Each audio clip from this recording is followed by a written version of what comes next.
Hello children, कुसुम MQ class में आपका स्वागत है। प्यारे बच्चों, आज हम फिफ्थ क्लास के सब्जेक्ट इंग्लिश का लेसन 11 द थ्री क्राइज के ग्रामर पार्ट को अच्छी तरह से समझेंगे। इस चैप्टर के ग्रामर पार्ट में आज हम एडवर्ब्स और प्रीपोजिशन के बारे में ही सीखने वाले हैं। सभी बच्चे वीडियो को शुरू से लेकर अंत तक पूरी देखें। एक और बात, अगर आप अभी तक मेरे चैनल पर नए हैं तो मेरे चैनल ऑनलाइन स्टडी हब को सब्सक्राइब भी करें, साथ में दिए बेल आइकन को जरूर प्रेस करें। Let's start grammar part. आज हम यहाँ पेज नंबर 108 से स्टार्ट कर रहे हैं। सबसे पहले है read the following sentences carefully. नीचे दिए गए सेंटेंसेस को ध्यान से पढ़ें। तो यहाँ पर देखो बच्चों, कुछ सेंटेंस दे रखे हैं। First sentence is I go to the temple in the morning. मैं सुबह टेम्पल में जाता हूँ, मंदिर में जाता हूँ। Second sentence is he did not talk to me yesterday. उसने मुझसे कल बात नहीं की। थर्ड सेंटेंस देखिए, we always go for morning walks together. हम हमेशा इकट्ठे ही मॉर्निंग वॉक के लिए जाते हैं। नेक्स्ट सेंटेंस है they often meet in the park but sometimes they go to a restaurant. वे प्राय पार्क में मिलते हैं, लेकिन कई बार वे रेस्टोरेंट में जाते हैं। तो यहाँ पर देखो बच्चों, जो भी हमें बोल्ड में वर्ड्स दे रखे हैं, जैसे कि है मॉर्निंग, येस्टरडे, यहाँ इस सेंटेंस में दे रखा है ऑलवेज, और यहाँ पर है देखो ऑफन और समटाइम्स। ये जो बोल्ड में दिए गए जो वर्ड्स हैं उन्हें एडवर्ब्स कहा जाता है। यहाँ देखो, इसके मीनिंग को भी समझा रखा है। The words in bold are adverbs. जो भी बोल्ड में वर्ड्स हैं वो एडवर्ब्स हैं। Morning and yesterday are adverbs of time because they tell us when the action takes place. इसमें इसने कहा है कि जो मॉर्निंग और जो येस्टरडे हैं वो एडवर्ब्स ऑफ टाइम कहलाते हैं, क्योंकि ये हमें उस एक्शन के बारे में बताते हैं कि वो एक्शन हुआ कब है, यानी उसके टाइम, समय के बारे में बताते हैं कि वो काम किस समय हुआ है। Always, often and sometimes are adverbs of frequency. और जो तीन अलग से सेंटेंस थे ना, उसमें ऑलवेज आया था, ऑफन और समटाइम, तो इनको जो है एडवर्ब्स ऑफ फ्रीक्वेंसी कहा जाएगा, क्योंकि because they talk about how often the action takes place. क्योंकि वे हमें बताते हैं कि कोई कार्य कितनी बार हुआ है। तो बच्चों, ये जरूर ध्यान दो एक बार इस बात पर, एक बार गौर करिए कि यहाँ पर हमारे पास 5 सेंटेंस थे, उसमें 2 सेंटेंस में तो मॉर्निंग और येस्टरडे आया था, है ना। तो इसको एडवर्ब्स ऑफ टाइम कहा जाएगा। लेकिन एडवर्ब्स ऑफ टाइम जो है, यानी कि कार्य किस समय हुआ है, वो समय के बारे में बताएंगे। जैसे कि सुबह, सुबह टेम्पल में जाते हैं तो टाइम बता दिया। येस्टरडे, कल, तो ये भी टाइम के बारे में। लेकिन जो ऑलवेज है, ऑफन है और जो समटाइम है वो एडवर्ब्स ऑफ फ्रीक्वेंसी कहलाएगा। एडवर्ब्स ऑफ फ्रीक्वेंसी का मतलब है कि कोई काम कितनी बार हुआ है। जैसे ऑलवेज में हमेशा ही होता है, ऑफन मीन्स होता है प्राय, समटाइम्स मीन्स होता है कई बार। ठीक है, अब आगे देखिए, आगे दे रखा है look at the following pictures to get a better idea of adverbs of frequency. अब यहां पर देखो एक बार, नीचे कुछ पिक्चर्स दे रखी है। इसने ये कहा है कि एडवर्ब्स ऑफ फ्रीक्वेंसी को अच्छी तरह से जानने के लिए इन पिक्चर्स को देखिए। यहां देखो क्या नजर आ रहा है आपको, इसमें ऑरेंजेस दे रखे हैं, है ना। और इसमें एक सेंटेंस लिख रखा है कि Anil always Yeats oranges. Anil हमेशा ऑरेंज खाता है। तो यहाँ पर देखो ऑरेंज ही ऑरेंज दे रखे हैं। अनिल जो है हमेशा ऑरेंज ही खाता है, वो और कोई दूसरे फ्रूट नहीं खाता। ऑलवेज का मतलब ये होगा। अब यहाँ पर देखिए कुछ ऑरेंज दे रखे हैं, लेकिन उन ऑरेंज के बीच एक एप्पल भी दे रखा है ना। और नीचे सेंटेंस दे रखा है अनिल यूजुअली ईट्स ऑरेंजेस, कि अनिल आमतौर पर ऑरेंज खाता है। यानी कि आमतौर पर वो ऑरेंज खाता है, लेकिन कभी एप्पल भी खा लेता है ना। अब आगे यहाँ देखो, यहाँ क्या दे रखा है, 4 ऑरेंजेस दे रखे हैं, लेकिन इसके साथ एक एप्पल भी है और एक बनाना भी है। और यहाँ सेंटेंस दे रखा है, Anil often Yeats oranges. Anil प्राय ऑरेंज खाता है। प्राय ऑरेंज खाता है यानी कि अक्सर, यानी जैसे ऑरेंज भी खा लेता है वो, लेकिन साथ में कभी एप्पल भी खा लेता है और बनाना भी खा लेता है, लेकिन प्राय जो है वो ऑरेंज ही खाता है।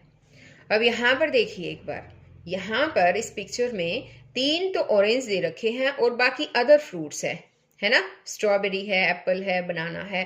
तो इसमें इसने कहा अनिल समटाइम्स ईट्स ऑरेंजेस, कि अनिल कई बार ऑरेंज खाता है, यानी कि 50-50 चांस है, ऑरेंज भी खा लेता है, कई बार मोस्टली खा लेता है वो, ठीक है।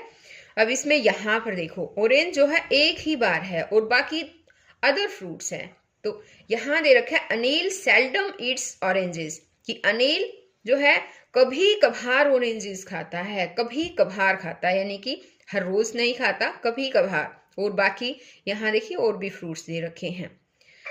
अब यहाँ पर है, ये देखिए एक बार, यहाँ एक भी ऑरेंज नहीं दे रखा है ना, और इसमें लिखा है Anil never Yeats oranges, Anil कभी भी ऑरेंज नहीं खाता।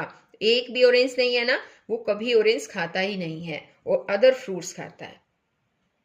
तो यहाँ पर ये सब समझाने के लिए ही इतने सारे एग्जाम्पल दिए गए हैं बच्चों, कि जो ऑलवेज है, यूजुअली है, ऑफन, समटाइम्स, इसमें है सेल्डम और यहाँ है नेवर। ये सब जो है एडवर्ब्स ऑफ फ्रीक्वेंसी है, यानी कि ये हमें बताते हैं कि काम को कितनी बार किया जा रहा है। यहाँ पर read the following sentences and underline the adverbs. इसने कहा है कि नीचे दिए गए सेंटेंसेस को पढ़ो और एडवर्ब्स को अंडरलाइन करें। नाउ सेपरेट दैम, अब उन्हें सेपरेट भी करो, as adverbs of time and adverbs of frequency in the table given below. इसने कहा कि नीचे एक आपको टेबल दी मिलेगी, उस टेबल में आपको एडवर्ब्स ऑफ टाइम और एडवर्ब्स ऑफ फ्रीक्वेंसी इन दोनों को ही अलग अलग करके लिखना है। अब यहाँ देखो सेंटेंस दे रखा है, she usually gets up at 5 o'clock in the morning. वह आमतौर पर सुबह 5 बजे उठती है। यूजुअली, यहाँ देखो ये जो यूजुअली है ना, ये बताओ क्या है, आमतौर पर, यानी कि ये है एडवर्ब्स ऑफ फ्रीक्वेंसी यहाँ पर, ठीक है। तो ये हमें जो नीचे टेबल दे रखी है एडवर्ब्स ऑफ फ्रीक्वेंसी में, वहां पर हमें यूजुअली लिखना है बच्चों। अब यहाँ सेकंड सेंटेंस है, ही ऑलवेज राइड्स अ ब्लैक हॉर्स। वह हमेशा एक काले घोड़े पर सवारी करता है। तो यहाँ पर ऑलवेज जो है ना, हमेशा, ऑलवेज, ये है एडवर्ब्स ऑफ फ्रीक्वेंसी यहाँ पर। अब यहाँ है third sentence, Sheetal sometimes goes for shopping in the evenings. Sheetal शाम को शॉपिंग के लिए कई बार जाती है, समटाइम्स, कई बार। तो यहाँ पर भी बार, कितनी बार, टाइम के लिए जो है वो एडवर्ब्स ऑफ फ्रीक्वेंसी के लिए समटाइम यूज किया जाता है, तो समटाइम यहाँ पर एडवर्ब्स ऑफ फ्रीक्वेंसी होगा। नेक्स्ट फोर्थ सेंटेंस है यहाँ पे, Usha doesn't have much extra money so she rarely goes to movies in the city. Usha के पास ज्यादा एक्स्ट्रा मनी नहीं है, इसलिए वह मुश्किल से ही शहर में मूवी देखने के लिए जाती है। यानी कभी रेयर ही होगा कि वो जाती हो, वरना नहीं जाती। तो यहाँ पर जो है ये रेयरली जो है ना वर्ड, ये एडवर्ब्स ऑफ फ्रीक्वेंसी होगा, ठीक है। अब आगे है कि they seldom watch TV because they like doing activities outside. वे सेल्डम, सेल्डम का मतलब होता है कभी कभार, वे कभी कभार टीवी देखते हैं, बिकॉज, क्योंकि वे बाहर एक्टिविटीज करना पसंद करते हैं, यानी कि बाहर की जो आउटसाइड की जो एक्टिविटीज है वो करना वो लाइक करते हैं। तो टीवी जो है वो कभी कभार देखते हैं। तो यहाँ जो सेल्डम वर्ड आया ना बच्चों, यह है एडवर्ब्स ऑफ फ्रीक्वेंसी। अब आगे कि she won the best athlete award yesterday, उसने कल बेस्ट एथलीट अवार्ड जीता। तो कल जीता था, यहां पर अब टाइम बताया गया बच्चों, टाइम बता दिया कल, तो ये एडवर्ब्स ऑफ टाइम होगा। ओके, तो ये जो है सेंटेंस यहां पर एडवर्ब्स ऑफ टाइम वाले कॉलम में यानी उस टेबल में जो है वो आएगा। ओके, आगे है I will see you soon, मैं आपको जल्द ही मिलूंगा। जल्द ही, सून बता दिया गया है कि जल्दी ही मैं आपको मिलूंगा, तो ये भी एडवर्ब्स ऑफ टाइम जो है वो होगा, तो उसी कॉलम में आएगा, एडवर्ब्स ऑफ टाइम के कॉलम में। अब आगे है ही ऑलवेज स्पीक्स द ट्रूथ, वह हमेशा सच बोलता है। हमेशा, ऑलवेज बोलता है वो हमेशा, तो हमेशा जो ऑलवेज वर्ड है वो एडवर्ब्स ऑफ फ्रीक्वेंसी होगा। अब है Gopal has already done his homework, Gopal already अपना होमवर्क कर चुका है, यानी पहले से ही वो कर चुका है, ऑलरेडी उसने कर लिया है। ऑलरेडी जो वर्ड है यहाँ पर बच्चों वो एडवर्ब्स ऑफ टाइम के बारे में शो कर रहा है टाइम को, तो इसलिए ये यहाँ पर एडवर्ब ऑफ टाइम होगा ऑलरेडी। अब आगे है David never Mrs his breakfast, यहाँ है कि डेविड अपना ब्रेकफास्ट कभी भी मिस नहीं करता, कभी नहीं, नेवर, जो नेवर आया है ना ये नेवर वर्ड यहाँ पर एडवर्ब्स ऑफ फ्रीक्वेंसी होगा। अब यहाँ पर देखो बच्चों, ये टेबल दे रखी है, यहाँ है एडवर्ब्स ऑफ टाइम और ये है कॉलम एडवर्ब्स ऑफ फ्रीक्वेंसी, तो यहाँ पर जो टाइम में जो भी एडवर्ब आई है एडवर्ब वही वाली यहाँ पर लिखनी है, और जो फ्रीक्वेंसी की है एडवर्ब्स ऑफ फ्रीक्वेंसी वो आपको यहाँ पर लिखनी है। अब यहाँ देखिए ये मैंने लिख दी है, ये येस्टरडे, सून, ऑलरेडी, ये होता है एडवर्ब्स ऑफ टाइम के बारे में बताती हैं ये एडवर्ब्स हमें, और ये है adverbs of frequency, usually, always, sometimes, rarely, seldom, never. अब आगे है read the following passage carefully and look at the words in bold, कि नीचे दिए गए पैसेज को ध्यान से पढ़ें और जो बोल्ड में जो वर्ड्स दे रखे उनको देखें। तो यहाँ देखो, Rajkumar lived with his wife Hema and his children in a village near Hoshiarpur. Rajkumar Hoshiarpur के नजदीक एक गांव में अपनी पत्नी हेमा और अपने बच्चों के साथ रहते थे। यहाँ देखो विद दे रखा है बोल्ड में, एक यहाँ पर इन दे रखा है, यहाँ देखो नियर, ये बोल्ड में दे रखे हैं वर्ड्स बच्चों। आगे है he was a young man, वह युवा व्यक्ति थे, but never took interest in reading, लेकिन कभी भी रीडिंग में इंटरेस्ट नहीं लेते थे। रीडिंग एंड अगले पेज पर लिख रखा है राइटिंग, यानी पढ़ने लिखने में कोई इंटरेस्ट नहीं लेते थे। यहाँ बोल्ड में देखो इन दे रखा है, ये देखिए ये दे रखा writing. 2 or 3 days a week he went to town and did some odd jobs. एक हफ्ते में 2 या 3 दिन ही वो शहर में जाते थे और odd jobs करते थे।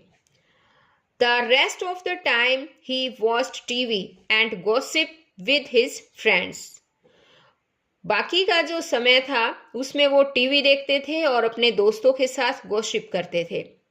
तो यहाँ पर देखो टू है और विद है और ये ऑफ है, ये भी जो है बोल्ड में ही दे रखे हैं। तो आगे इसने कहा है कि the words in bold are called prepositions. जो बोल्ड में वर्ड्स हैं जो मैंने अभी बताए ना, वही वर्ड्स उनको प्रीपोजिशंस कहा जाता है। They always come before a noun, noun phrase और प्रोनाउन। वे हमेशा नाउन या नाउन फ्रेज होता है या फिर प्रोनाउन है उनसे पहले आते हैं। अब समझते हैं कि प्रीपोजिशन होती क्या है। Prepositions are words used to show the relationship of a noun or a pronoun to another word in a sentence. अब देखिए बच्चों, प्रीपोजिशन क्या होती है। प्रीपोजिशन जो है ऐसा वर्ड होता है जो सेंटेंस में नाउन या प्रोनाउन के कि किसी दूसरे वर्ड के साथ रिलेशनशिप शो करने के लिए यूज किया जाता है। They can be called place words, इन्हें प्लेस वर्ड्स भी कहा जाता है, place word, because they tell us the position of things, क्योंकि वे चीजों की पोजीशन के बारे में बताती हैं। पोजीशन कैसे कि कोई चीज ऊपर है, नीचे है, या फिर हमारी साइड में है, बीच में है, आगे है, पीछे है, इस तरह से चीजों की पोजीशन के बारे में जो वर्ड जो हमें पोजीशन के बारे में बताते हैं उन वर्ड्स को ही प्रीपोजिशन कहा जाता है। आ गया समझ में? अब देखिए, fill in the blanks using the correct prepositions from the box. अब इसमें कहा है कि बॉक्स से करेक्ट प्रीपोजिशन जो है वो यूज करके खाली स्थान भरें। यहां देखिए ये प्रीपोजिशन दे रखी है above, under, up, down, around, between, in और बिसाइड। अबो मीन्स होता है ऊपर, अंडर मीन्स होता है नीचे, अप मीन्स भी होता है ऊपर, डाउन होता है नीचे, अराउंड होता है चारों ओर, बिटवीन होता है के बीच, इन का मतलब होता है में, और बिसाइड होता है साइड में। ठीक है, इनके मीनिंग ये है बच्चों। अब यहाँ देखो ये दे रखा है the students are sitting dash the classroom. यहाँ देखो बच्चे बैठे हैं ना, कहाँ बैठे हैं? स्टूडेंट्स जो है वो क्लासरूम में बैठे हैं, है ना, तो में के लिए आता है इन। द स्टूडेंट्स आर सीटिंग, यहाँ हम लिखेंगे इन द क्लासरूम, क्लासरूम में बैठे हैं। अब ये सेकंड पिक देखिए, यहाँ पर बेबी जो है वो अपनी मदर के साइड में बैठा है ना, तो हम लिखेंगे द बेबी केम, बेबी आया एंड सेट बिसाइड, यहां हम बिसाइड लिखेंगे, बिसाइड हर मदर, और अपनी माँ के साइड में